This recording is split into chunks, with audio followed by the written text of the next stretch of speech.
Good evening Rehana. అయితే ఒకటి మన జీ తెలుగు పోలీస్ అవార్డ్స్ కార్యక్రమంలో సీఎం రేవంత్ రెడ్డి కొన్ని వ్యాఖ్యలు చేశారు.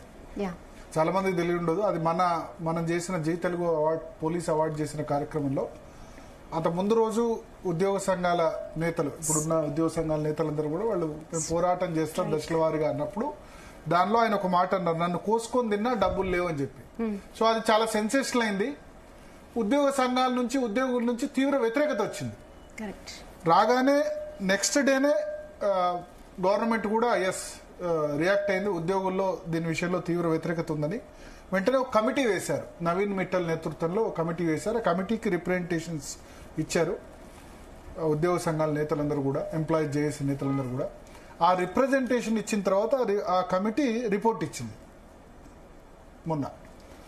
దానికి అనుగుణంగా ఇప్పుడు భట్టి విక్రమార్క డిప్యూటీ సీఎంతో ఉద్యోగ సంఘాల నేతలు ఇప్పుడు సమావేశమై డైరెక్ట్ గా సెక్రటేరియట్ నుంచి మన స్టూడియోకి వస్తున్నారు. కేవలం పదవి విరమణకు సంబంధించి కాదు, 2-3 ఇష్యూస్ ఉన్నాయి మేజర్గా. తెలంగాణ రాష్ట్రంలో దేశంలో ఏ ఇతర రాష్ట్రంలో లేనన్ని పెండింగ్ డిఏలు ఉన్నాయి. నార్మల్గా డిఏ కేంద్ర ప్రభుత్వం 6 నెలలకోసారి డిఏ ఇస్తుంది.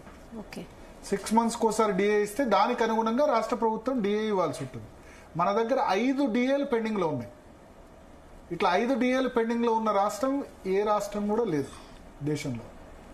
సో అందుకని మెయిన్ ప్రధాన డిమాండ్ డిఏ, పిఆర్సీ, ఇంకా చాలా నాన్ ఫైనాన్షియల్ ఇష్యూస్ కూడా ఉన్నాయి. ట్రాన్స్ఫర్స్ కానీ అవన్నీ కూడా ఉన్నాయి. పదవి విరమణ కూడా పదవి విరమణ వయసు పెంపుకు కూడా ప్రతిపాదించారంటారు.